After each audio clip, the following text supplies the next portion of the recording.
On this episode of Ecommerce Insiders, I am joined by Abed Adawi, co-founder of AB Marketing Group, for a compelling conversation on the transformative power of creative media in e-commerce. We get to discuss Abed's journey from the early days of AB Marketing Group to becoming a pivotal figure in the industry, working with brands like Lamborghini and Stella Artois. Dive deep into the intricacies of content creation, understanding your brand's mission to the nuances of video production that captivates and converts. Whether you're a startup or an established e-com brand, this episode is packed with insights on leveraging media for maximum impact. Tune in to explore the strategies that have propelled AB Marketing Group's success and learn how to apply these lessons to elevate your brand's digital presence. Let's hop right into the episode. Hey, Abed, thank you very much for coming on E-Commerce Insiders. Just a brief history. Abed runs an amazing creative media agency that I thought would be the perfect guest to have on E-Commerce Insiders to bring really that element. So thanks for coming on the show. Of course, man. Thank you for having me. It's an honor. Absolutely. And Abed and I met actually at a marketing agency conference in January of this year. So we hit it off. We're going to do some work together. And before we get into kind of all of that, knowing a little bit of your backstory, I think there's a lot of value to how we all got to where we are. So why don't we tell the listeners a little bit about, who you are and what is AB Marketing Group? Yeah, so my name is Abed. I'm one of the two letters of AB. I have a business partner. His last name is Burke, so that's where the A and B comes from. A lot of people ask. It could also stand for AB as in split testing, as you know, in the marketing world. So that's one way to play that. But we're a full-service media marketing company, and we've been in business for about 7 years. It started with myself, and I brought on my business partner, who's my best friend from high school. I know you have a similar situation with you and your partner, so that's how we connected. We kind of hit it off from there, but we're still pretty young. We're only 7 years in business, and we started with just him and I, and now we have about 20 team members in our office. So that's kind of my quick, That's awesome. It's so funny how perceptions change over time in that year one of business, the way you just referenced we're young, we're only 7 years in business. Yeah. Year 1, 2, you're like, man, am I going to make it to 5 or 6? Yeah. And now the perception as you learn more, you're like, oh, 7 years is nothing. We got a long way to go. Yeah, totally. I consider myself still, I guess in adolescence, not so much a toddler if you're referencing a child, but, and what's cool that you said that, because in the first few years, you're just trying to survive, right? And in the first 5 years in business, in any business, not just marketing and media, 90% of businesses fail. So to get to the point of past 5 years, you're of the 10% already.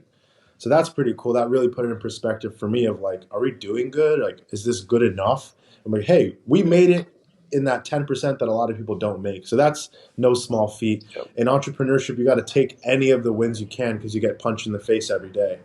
That's what I learned. Every day. Smell whatever roses you have. Yeah. Right? For sure. It's funny you mentioned that because I'm reading Ready, Fire, Aim right now. In that book, he truly breaks apart business in the lifespan of a human life and kind of coming to grips with, he does discuss the newborn phase, the adolescent phase, the adult phase, and each of those have different milestones. And for someone in business, 7 years where we are right now is at times a bit of a punch in the face in that book. And you're like, man, there's a long way to go here. Yeah. So one of the things I really, what blew me away when we were at the conference together was just your guys' ability to create amazing content and some of the brands that you guys have worked for in relation to e-commerce store owners, knowing that social media and content is really one of the pivotal factors in the success of a brand. Let's dive into a little bit about what you guys have done. Let's start there and tell the audience really some of the work you guys have done. I know you've done small, you've done big, but I think that's really kind of an exciting part of this conversation. Yeah, totally. So we're media focused, right? Our tagline is media driven marketing. So we're media first. That was our core competency always. And, we do brand management where we run social, run some paid ads, but that's our bread and butter. That's what we're known for. People still to this day call us the video guys. Hmm. On that point, we started year one doing content for small businesses because that's, who we knew best. And we thought that we were, in our mid 20s, we could help business owners who were in business for 20, 30 years that didn't understand this beast of social media. It's important, but for them who've been doing business for so long, they're like, what's the point? So we wanted to Yep. come in and tell them, hey, leave that to us because we understand this new language, right? So we would create content for like pizzerias, small businesses, you know, gyms. Our first client was a gym, just whoever we could help, whoever would Yep. listen and give us a shot.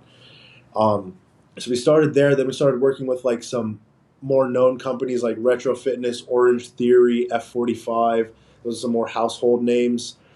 And then now we're working with some large corporations like car manufacturers like BMW, Jaguar Land Rover, Range Rover, Lamborghini, Stella Artois. So like we started to like go from small to mid-size or small businesses, mid-size company, enterprise companies. And we Hmm. still work with all of them, but we're leaning and growing more towards that direction. That's awesome. So, what have been some of the differentiators when it comes to if you're going to a new company, mid-sized market, and they are looking for assets for social media. How Mhm. much of the difference between that small business to the enterprise level, what's that planning look like for the three kind of verticals? Yeah. So it's really the depth of the planning. There's always planning involved. It's just how much of it are we doing? And I really appreciate some of the larger companies because there's so much planning involved. There's probably 5 pre-production meetings before we even show up on set to production. Whereas a small business owner is like, just come in and do your thing and show me what you got. And then all of the feedback is on the post production back end. Well, I wanted this. I wanted to see that. So to Mm, prevent a reactive, like, why didn't you get this? The relationship that we like the most is more planning up front. So we're just showing up and executing. So it's not so interesting. much are we planning, it's how much planning are we doing. Okay. Now walk through what that planning. So four to five pre-production meetings. Mhm. Um, as for businesses who are looking to get into the world of video marketing, Mhm. maybe there's roughly $1 million annual revenue. Mhm. What does something look like so that when someone's bringing a company like ours on or your company on, Mhm. they have the understanding of these insights and details need to be ironed out prior to hitting record. So, Yeah. like, what's your process in really making sure that the client's aware that this is what they're going to get at the end? Because we all know, like, Yeah. those revisions are the worst. Totally.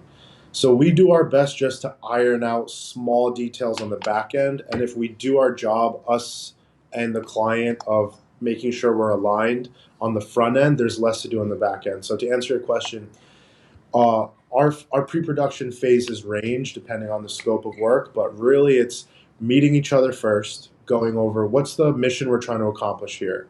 Because creating content is supposed to serve a mission, right? I need to offer this new service. I need to educate my staff with training videos. I'm running an ad for a new offering. Whatever the case is, that's the mission.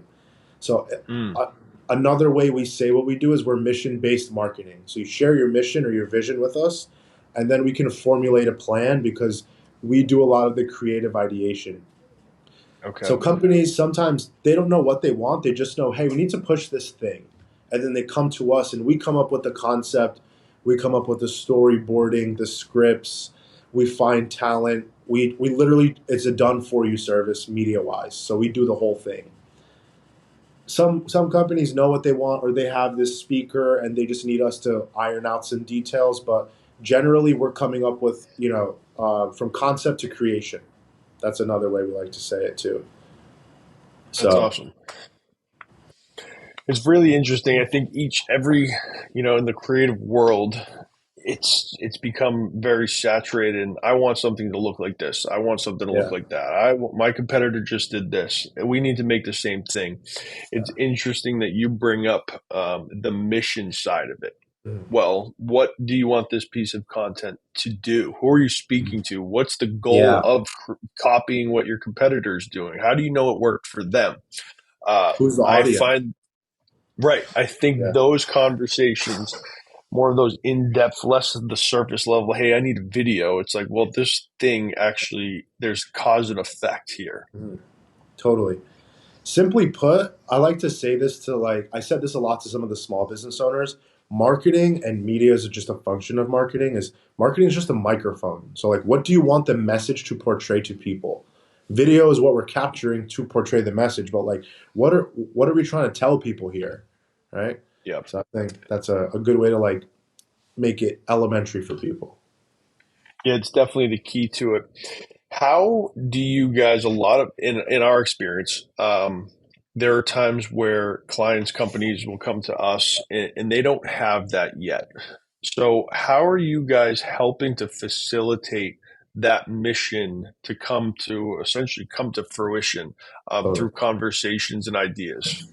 Yeah, so that's a good point. Not everybody knows exactly what they want. That's very few Yeah. and far between, actually. Most people have like a half-baked idea, or they saw something that they think would be good for them. A lot of that's in the sales process and discovery, but then also once we can kind of sell a vision or get on the same page of what we're trying to achieve here, we do a lot of creative process together. So we'll say like, hey, like Hmm.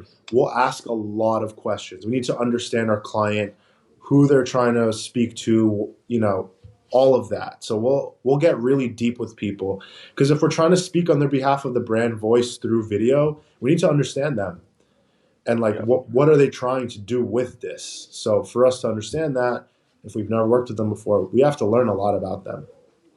Yeah.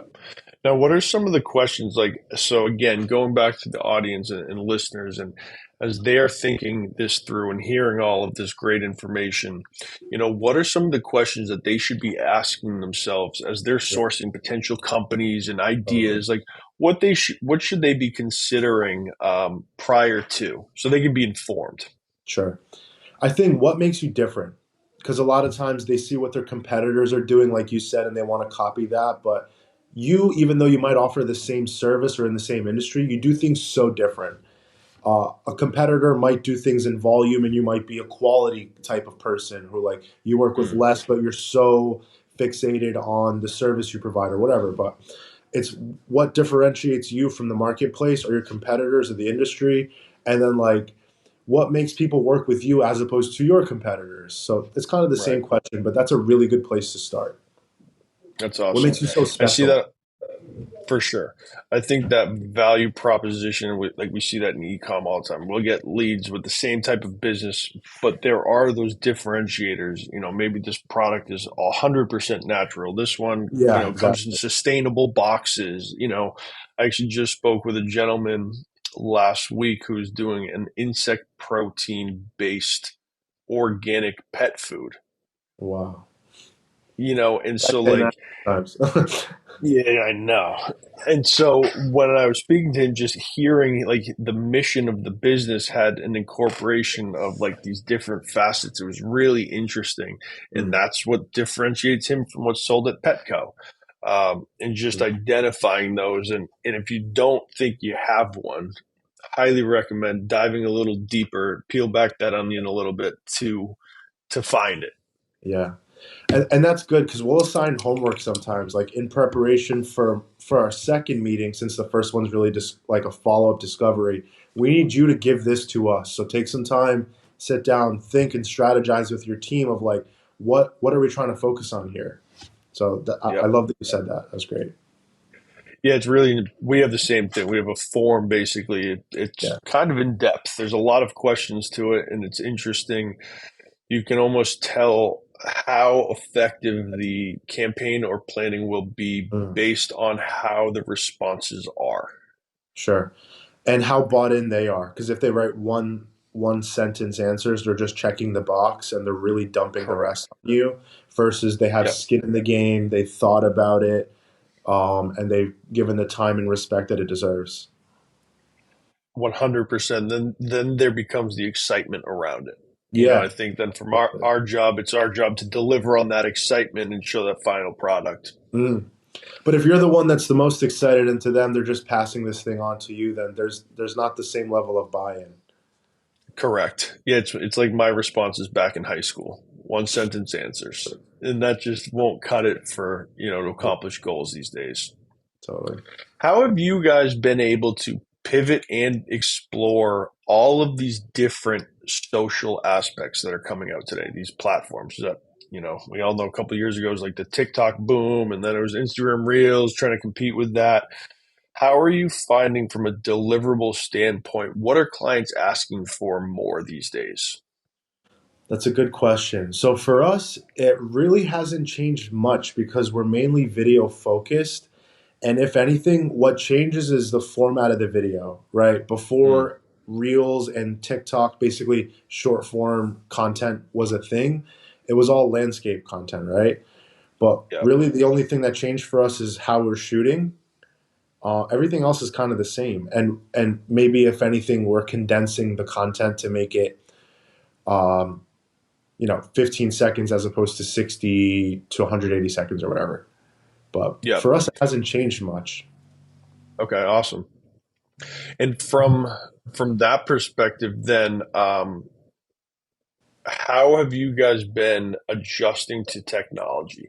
One of the big things that we get asked a lot because we're more of the marketing paid media focus, where you Yeah, guys are more the creative side, totally. is like, well, what are you guys shooting with? What's your creative? What kind of gear do Yeah. you have? Knowing how fast technology is moving these days, how has kind of the equipment needed to evolve as well? Yeah, so that's a good question. It depends on the size of the project. Sometimes we'll use some, more basic full frame cameras like a Sony A7 or S3. Sometimes we'll bust out an FX6 for a more cinematic look. We've shot on a few reds sometimes depending on the project, but I don't think it's more so the times, just because those cameras, like our first camera was a Sony A7, and now they still have it. It's just a different version, maybe a Mark IV or whatever. But Hmm. um, a lot of times the placements or the platforms that you place the content on decompress the content anyway. So unless you're shooting something in 8K for a movie or whatever, it almost doesn't matter. At Okay, least in our but experience. no more iPhones. We still use iPhones, yeah. So, Really? yeah, because we also run organic social media. Funny Mm, enough, organic content or user generated content sometimes works better performance wise than a professional video that will spend with like lights, cameras, mics, editing in Premiere and stuff like that. Sometimes just a quick iPhone video will do better. So we do both.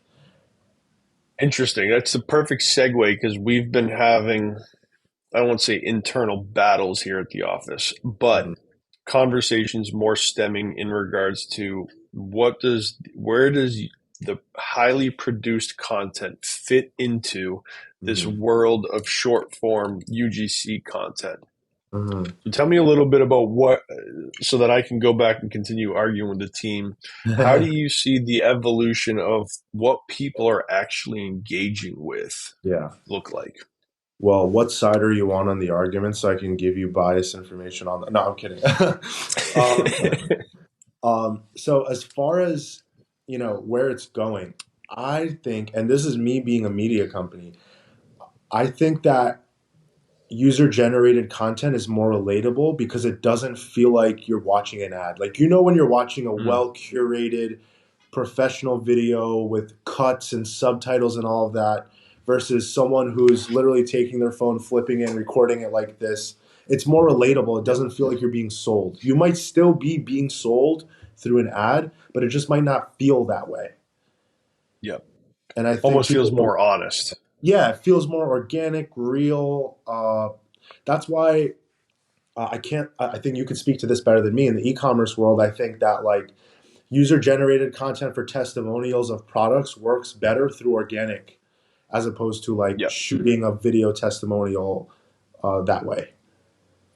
It's really been interesting. We have a number of, I won't say case studies because we haven't gone that far with them yet or any research into it, but from surface level, our Mhm. highly produced ads actually are less effective Yeah, in terms of, ROAS and getting a profitable return back than the highly produced ads, totally. and we're not working with Lamborghini, so we do have a small sample size of really that mid-market, you know, uh, three Yeah. quarters of a million to 5 million annual revenue. Um, but what we're finding is actually almost the expression like the keep it simple, stupid approach, It's where dumb true. it down, going back to what you were talking about, the value proposition, what Mhm. is that differentiator, highlighting that, and then solving the problem. Yeah, I really like that. You used to be able to cover up how you know, inefficient or how lack of quality a product was with really good video content and marketing materials, Hmm. like supplements, for instance, right? That market is so saturated, but like when the next flash in the pan supplement company comes out, as long as they have a sick product, they might not be, bodybuilding.com or whatever, but if their materials were really good, they could sell it and the product might be okay. But Yep. whereas now the product has to be really good, and listen, I think there's a time and place for both. I think Yep. for paid media, organic, to your point, and you have case studies, works better. But I think from a branding perspective, high quality is really good. And that's a lot of what we do is just branding, not so much marketing. I know branding's like a Yep. function of marketing, but just like continuously branding a client or a product. I actually agree with that statement 1000%. I think if you're running paid ads, that organic strategy, but you can't have that same thing when you land on a website or you go to the YouTube Yeah, channel. It has to have that very clean, correct. professional, colorful, whatever the brand tone is, that has to be executed perfectly. So I think you're spot on with that. Totally, man. Yeah, it's the look and feel. So like you can run an ad with Yep. something that doesn't feel salesy, but when they go to your page, I think Eddie was saying this in the conference was like they want to make sure that you're legit when they check your website or your social media, and Right. the brand presence has to look that way. Yep. So it's both. Yeah, for sure. It is. And I think from the paid ad stands, it's direct response. We're trying to get someone to Yeah, click on this ad. totally. They land on the landing page or the product page, and that has to be the thing that sells them. And so, for that perspective, the brand has to look put together. Mhm. Yeah, So, when you guys are putting this, I've seen your work. What does that internal planning meeting look like when you're creating this brand, the highly produced, really clean, elegant look? What is your ideation process in just putting out a bunch of ideas? totally. Well, first of all, I have an excellent team. I almost do none of this. I'm more front end of the business, like acquiring business, branding the business, but I have a creative team that is killer, and that's why we are really known for that. So I can't take any credit for this. I have a creative director, Chris. Shout out to Chris, and he does a lot of like not you, Chris, the other one. He does Yeah. a lot of like brainstorming, storyboarding, scripting. Like that's his role is to come up with creative concepts. Then on site, I have Gabe, who's my director of photography. He's making sure that it looks good in camera and that the vision between these two guys and their dynamic is so important that the vision that Chris has is being executed by the DP Gabe. So their synergy is Okay. really, really important and making sure that the vision's coming to life. But they do storyboarding, they're meeting, they're sharing examples. A lot of it happens in pre-pro. And that's Okay. something we've really focused on in the last like year and a half or so is just we used to just be run and gun, like, hey, let's just let us come by, we'll figure it out. Like we were just Yep. when we were younger in business, we were just trying to take on clients and like, well, like Yep. don't worry, we got your back, we got it covered. But now it's like we Yep. want to be set up for success, make sure we're aligning with the vision and getting the outcome.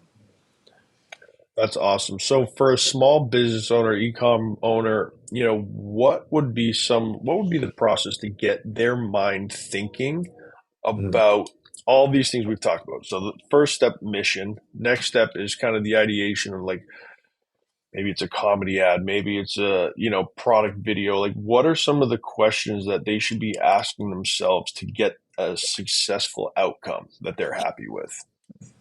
Totally.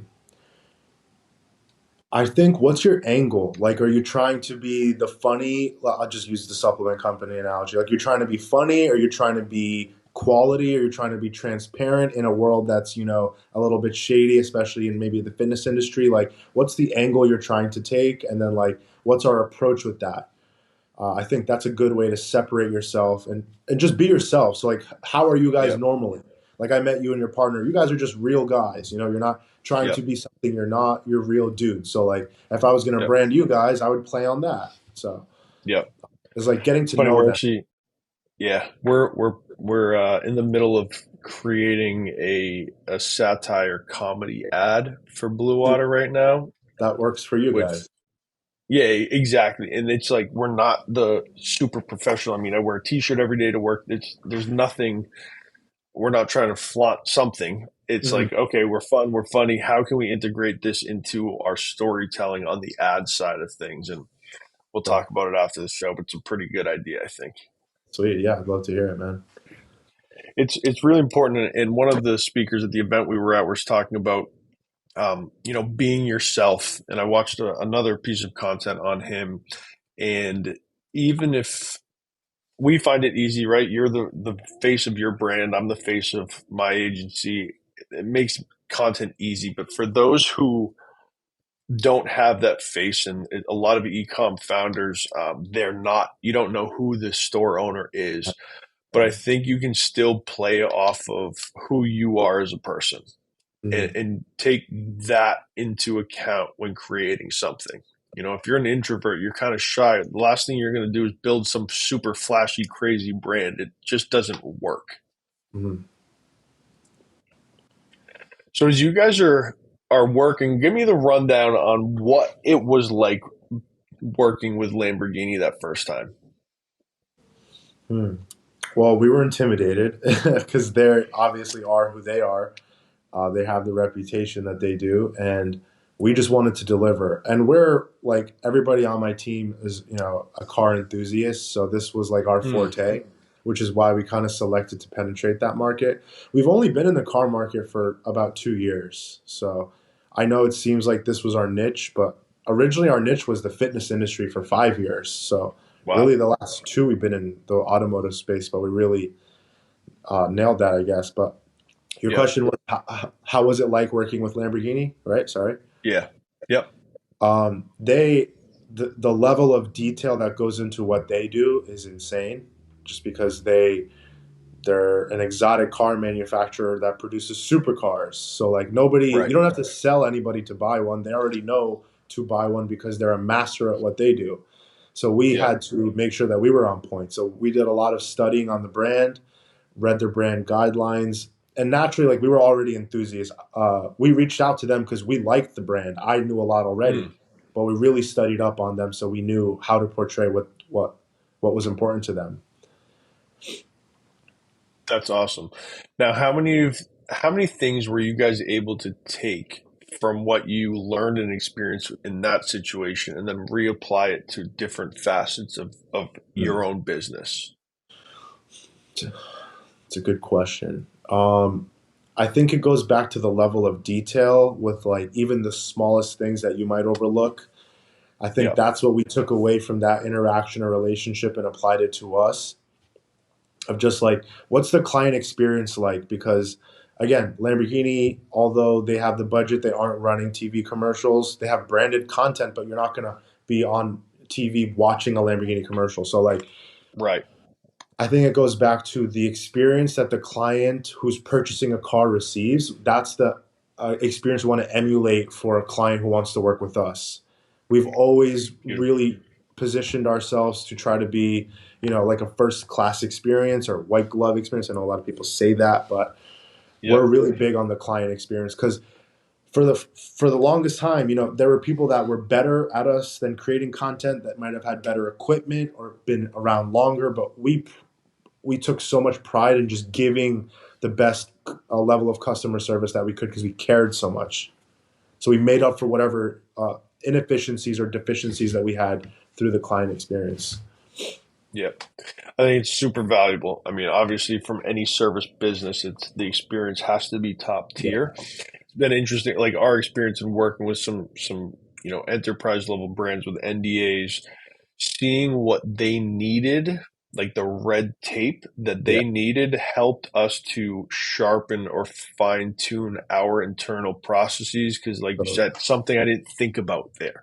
We didn't yeah. have an SOP yet created for this thing that needed to occur in order to get this job or this client. And so, taking those, that's why I asked, just taking some of those insights, like, man, this is how they do it on this scale. How can we be preemptive and apply it to our processes? Mhm. Another thing that was really great about them and some of just exotic brands in general is the brand guidelines that we have to work with. It's like they don't just say shoot the car. You can't shoot it from this angle. The logo has to be this way. Some brands are more particular than others, but like they have standards. And if you don't Mm, meet these standards, we're not using any of the content. So that's really important. wow.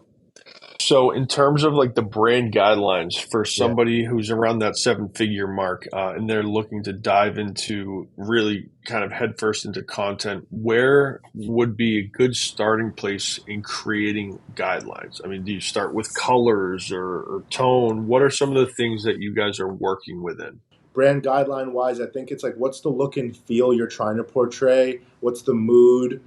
Um, not to be like hokey, but like what's the vibe that you're trying to portray to people through your content? Because your content, it will tell a story, whether you Right. choose for it to or not. It's like what's the message that we want to portray about who we are? Yeah. And are you guys usually getting, I mean, I assume it's just a standard PDF, something put together with mission and vision Mhm. and those types of items?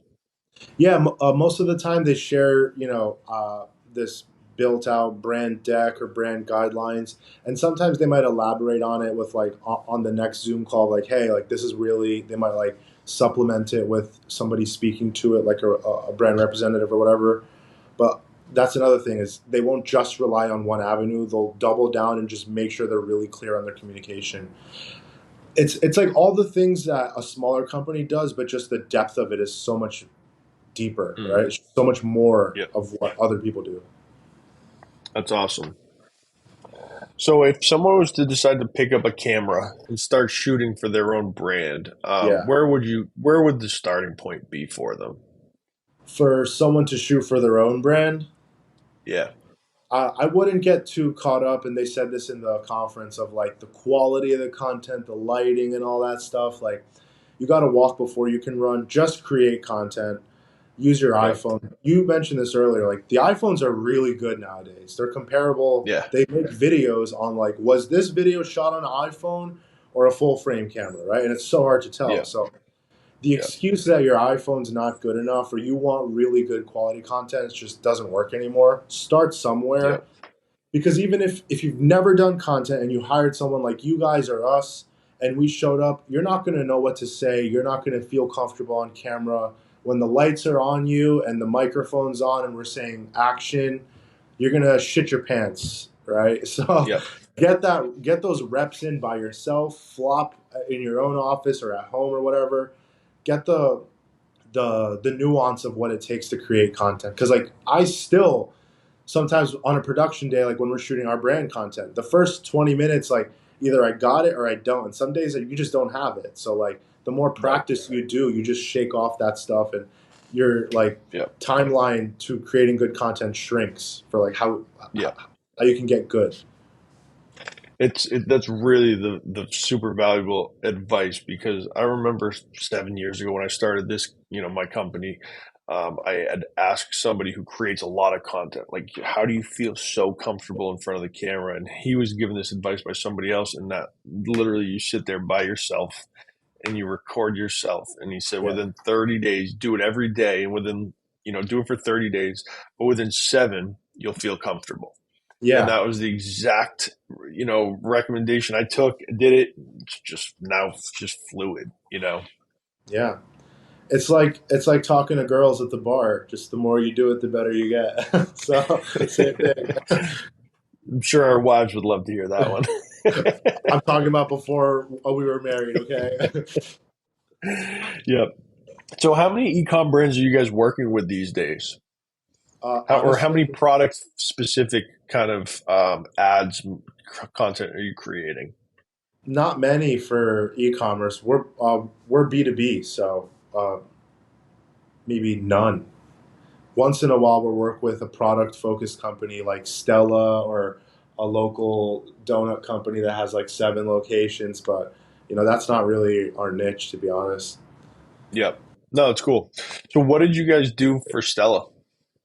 So they wanted a campaign with an influencer that was, a partner for them, and they wanted for her to tell her story on how they used Stella with like family incorporated meals. So we created a Very video cool. incorporating the beer and how they used fresh ingredients while enjoying it all together. Yeah. So, still, again, the storytelling aspect. Yeah, it's still storytelling, and I think what we do mostly is focus around people, because it's the people Mm. behind the brand where like maybe someone like you guys are more focused on the product. So that's kind of the only difference. Yeah, and it's really it can be so challenging, and even we were just going through looking for a bunch of user generated content and creators, and it's like who is the person that fits within Yeah, the brand, totally.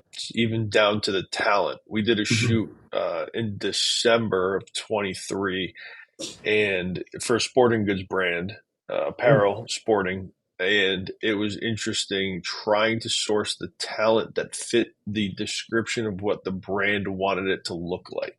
Yeah, that's the It tough was, part. So we have talent management or acquisition as its own service. So actually today, I have nobody in my office here. It's just me. My entire team is on set at a shoot for a luxury mall.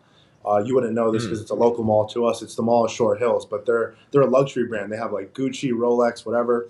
So yep, when it comes to finding the right talent on camera, it had to fit a certain look. So we had to send over maybe 25 people for the marketing manager to approve maybe 8. So we had to yep, find the right look and feel, and we have a roster of just people we've worked with in the past that we feel comfortable, actors or just normal people, because that's even more relatable sometimes. But yep, that's its own thing too. That took a good week or two of our time is scouting people, going back and forth, making sure they're approved, right look and feel, what's the vibe, etc. yep. And then from there, what we found to be challenging, especially in the beginning, that first 30 minutes of a shoot is the uncomfortability of Yeah. certain people once they get in front of the camera. Sure, sure. So that's why we like using the same roster of a few people if we can. And I mean, sometimes you got to Yep, use somebody new, but it's always nice to work with someone you have in the past because that 30 minutes becomes 5 minutes. You just break the ice yep. real quick, shake the rust off, and it's quicker to the ascension point. That's awesome. So, what kind of advice would you give to either small businesses, e-commerce store owners? Where do people just start? I know you said create content. That in itself can be super fearful. Yeah. So where would you say, is it a Google sheet where you just put down ideas? Like, where would your recommendation be to like the business owner that you guys worked with 7 years ago? I think do what's the most comfortable for you. If you're afraid to be on camera and watching yourself on video, paralyzes you, then don't start there. Start with posting a photo and writing a caption, right? Maybe it's a blog post, maybe it's an email blast, maybe it's a Facebook, story or whatever. But like, do what's the most natural to you, and as you continue to work that muscle, if you will, then you'll feel a little bit more comfortable doing the other things because you have to do all of it, but you don't have to do all of it at once. You just have to start Mm, somewhere. So if taking a picture of you smiling and writing out like a 5 paragraph thing's easier, start there. Um, and if video, because again, video is our thing. If video is yep, what you like the most, just talk about yourself first. What's your company? What made you start this? What makes you different? That's easy to talk about instead of like a new offer you have. Speaking about yourself is easy, right? It should be yep, natural. Right. So I think I that's a think that's great. great advice. Yeah. I mean, for me, I find videos in this type of content way easier. I could never sit down and write a 2,000 word Neither. blog. I just can't Yeah, do it. You put me in front of a camera, we're good to go. But I know other people, and even clients we work with, they have other things going on in their life. They don't want to be the face of the brand. yeah, And so that's where talent scouting, script yeah, writing, like that comes into play. totally. I think it's the path of least resistance. Start with what's the most or the easiest for you, and then go from there. Hmm. Yep. Great advice. So, as we're wrapping up the show, do you have any other insights, thoughts, things you'd like to bring to the table and talk about what you guys have going on at AB Marketing Group? For us, we're just really doubling down, one, to do more volume because we've spent the last year really building heavy infrastructure in our business to support volume. So, one Hmm. is just doing a lot more, but also bringing on more quality. First, it was quantity, then it was quality, now it's quality quantity. And we just want to Yeah. just rip the floodgates. And for us, we're just trying to keep working with bigger, better clients. As we're growing, you know, we don't want to work with clients that don't have infrastructure in their business. If they don't have at Yeah. least a marketing coordinator, one person, then like, we're still a small company, then we're bigger than them. So like, Yeah. then if we're talking directly to the owner and he doesn't have his shit together, then like, how's that going to work? What's the Yeah. relationship going to look like? So we just want to set ourselves up for success by having people. The best relationship is either a marketing director, chief marketing officer, whatever. But like having someone that has a vision and it's their responsibility to delegate to us, and they're not like personally attached to the outcome. We stopped working with Yeah. like the small business owners, relatively, not like, Yeah. but for the most part, because they're so emotionally attached to everything. This is my whole company, like, whereas just we're trying to market a product or service or your brand, there's less emotional attachment to it. There are emotional Yeah. elements, but it isn't like telling your life story. Yeah. It's funny. I actually had a call yesterday where a potential prospect in kind of the same scenario, small business, and we both agreed it wasn't the right time Yeah. for him to sign on with us because of that aspect of like, this is my everything, taking Yeah. food off the table, and it's just not the right fit at that level. It ended fantastic. He said, "Hey, I'm going to reach out in 3, 6 months because I want to work together." But Yeah. And maybe once he has some more support staff or more in-house team, then he's better fit to work with someone like you. And that's okay. It's yeah, not a bad thing, but like, right, I think that's important. And like disqualifying it people, because is. in the past we would just work with everybody and just say yes to everything.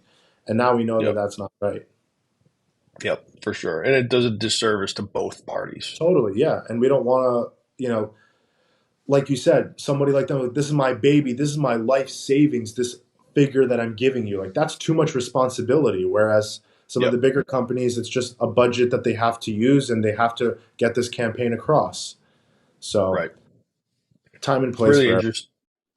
Absolutely. It's really interesting when you work with, my background's huge companies, big Yeah. agencies, and when you come to terms with these companies have a budget of millions of dollars that they need to spend. Whereas for most people, even listening, watching this on YouTube, is like they have their budget that they're like willing to spend. These people Yeah. have $20 million that you need to spend on branded content in 2024. And if you don't, you're not going to get that entire budget Yeah. the following year. Yeah, if you watch The Office, or if anybody has made it this far and watches The Office, it's the scene where Oscar tells Michael Scott, "You have a lemonade stand. It costs you $10. If you don't spend more than $9, you don't get the money again." So they have to use that budget, or else the budget Yep, shrinks if they don't use it. So to your point, you have to exactly. convince them to spend the money. They need to do it Yep, anyway. Is it going to yep, you or somebody else? yep. That's fantastic. So I really appreciate you coming on today. Where can everybody find you, see the amazing content you guys are creating? Thank you, man. Thanks for having me. You can find us Absolutely. predominantly on Instagram. Our Instagram's 4 letters, ABMG. We're short for AB Marketing Group. You could see a lot of our work there. You could see our website has a lot of content there, abmarketinggroup.co. Awesome. Well, Ben, thank you very much, man. It was good to see you again, and Thanks, man. we'll be talking soon. Yeah, man. I'll make a trip out there and see you in person. Sounds good.